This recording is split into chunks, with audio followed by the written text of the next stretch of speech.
Oh, finally. Let's get these comping hands going. Here we go. Okay, Ben, absolutely.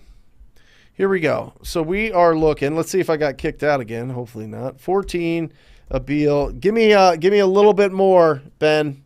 You know I need a little bit more. What is this what does the homeowner want? That's what I want to know. Ben's done some incredible things in Kingston. I'm telling you. TTP family member right here. Okay, interesting. So I'm looking at this property. Really interesting. Okay, so you've got a very unique shaped lot here. I assume that this is off a little bit because I'm thinking that this property is part of it. At least it shows that in the aerial pictures here. So you're looking at it. Okay, look at this, guys. This is what I'm talking about. I would love to live in something like this. This is great. Once it's fixed up, obviously. So I'm just taking a little bit of a look at the neighborhood, kind of getting a vibe for it. You've got a Grand or Strand House or something. Okay. Interesting. Okay, cool. Looks like a cool area. And let's look at the details here. All right, 1,700 square feet, built in 1880. Wow. That's fantastic. So 1,732 square feet.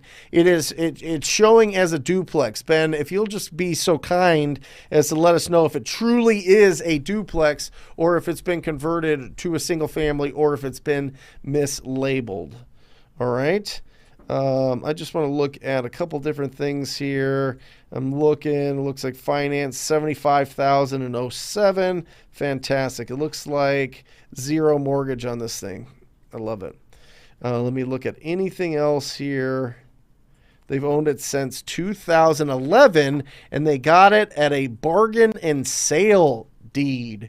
So interesting, non-owner occupied. So I would assume that these are investors, and I'm real curious to know what their motivation to sell this is, or if it's vacant. You know, some people that bought properties in 2011 did it for pure speculation.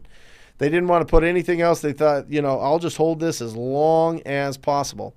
So what I like doing is going both here, guys, both public record and MLS. It just gives you, you know, some more info, some more data. And I'm going to just look at this thing real well. We need to know if it's a duplex. So I'm going to wait on getting real nitty gritty until we hear that from Ben. I'm going to look at the neighbors here. I love this. This is my favorite tool that the PropStream does. It really is, Mike. This neighbors button that pulls all the neighbors, even though they've sold like years ago, it gives you a really good idea. And then I go sale date on these deals, and I look for, obviously something's going off here, commercial. That's why I want to go property class into duplex if I can. But let's just look at this. You've got some commercial, single family, 120. Look at that. How crazy is that? Apartments are good. Commercial's good. Townhouse, 190. A lot of commercial, duplex. Here's a duplex right here, Union. But that sold 2017. So we're going to have to get into the comparables and see what's going on. Let's see if there are some property types that are similar. Here we go. Look at this. This is giving us a decent idea here of what's happening. You've got all these duplexes here. You've got from 270 to, you got 345. Let's see where 6 is. Let's make sure that it's within the area. Look at that. Look at 6. Look at that. 6 is over here. You got a little park here. It's probably a little bit more insulated from traffic than our target property here. But this is a good, look at this, 6. So let's take a look at this at 345. This one's a little bit smaller than ours. It's at 1598. Just bear with me. We are taking up a lot of the internet power with this show. But look at this. I mean, just a beautiful, but this is more standalone, right? This feels a lot more, it feels a lot more private. Feels like you got a little bit bigger yard, but very clean. Very nice, right across from the park. You got the water there, fantastic. You got a bit of a yard. You know, with our subject property, it's a little bit different. Our subject property is a totally different feel. It could be very charming, but it's really smashed in by all those properties and is right by commercial. So there's going to be a lot more traffic there. So it's a much different buyer, end buyer, than somebody that is buying this property here, number 6. Let's look at number 5 here, is 342. No pictures of it.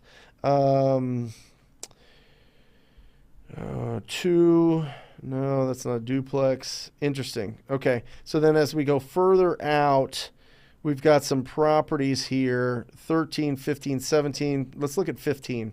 Let's take a look at this that went for 100,000. Oh, yeah. Yeah, baby. This is what I'm talking about. Wow, 1,500 square feet. It's got a bigger lot size than ours, but probably totally destroyed. So we've got between 100,000, right? And we've got 345, right? Fixed up, 345, a little bit more standalone. So I'm going to take 40 grand off the top just because of location from that. So I'd say ARV is probably 300 on this deal. I like that. That feels good to me. Let me look at this Pier Point one at 270. Okay, this one has a little bit more room, but look at this. Dated. Man, I don't know. Maybe I'm going to go 325 on this. I'm going to give it a little bit more. This one at 270, same size, same kind of, I mean, it's got a little bit better feel location-wise, but you can see some commercial buildings here, right? So this is at 270, not fixed up. I'm going to put ours at 325, Ben. 325. How much do they want? Is Ben responding? Is he still around? Ben's gone. Okay. So 325. So should we do the breakdown of that? What's the offer price? Yes. All right. Good. All right. 325. This is just for everybody out there. 325. ARV. Mike, you're on the Yep. 325. Okay. We're going to times this by 0.84. That's 10% profit for the investor and 6% for closing costs. Okay. Mike, where are we at? 273. 273. Let's say that property is a 1,700 square feet, but it was built in 1890. So it could need significant. So I'm going to put, just to be safe, I'm going to put 50 in there. Especially being in New York, it might be a little bit more. Maybe not. I don't know. Somebody can correct me for labor costs. And 223 is what I think that the wholesale price would be. So I would probably be around 200, Ben, or less. So I'm real curious to see the guy that got that property for 100,000. Woo, baby! I like that. I like that a lot. That one's fantastic. Yeah, so I'd be around that price, that 200,000, and I think that you're going to get a really good deal out of it. So, yeah, perfect. Play around. I mean, if there's anything throwing you off, just talk to a real estate agent that's sold a property in that area and tell them that you're closing on that deal and you're just wondering if it's totally beautiful, totally fixed up, what they think they could sell it for. And that's a good tool for you to use, especially people that are local there, that all they do is study what things are selling for and know each street and know each, kind of area and know how to break it down and know what the values are. All right. Awesome. If you like that video, hit that subscribe button. We come out with new videos every single day. And if you want your questions answered, like you and I, one-on-one, make sure that you join us for the live show every single Wednesday. I will see you there.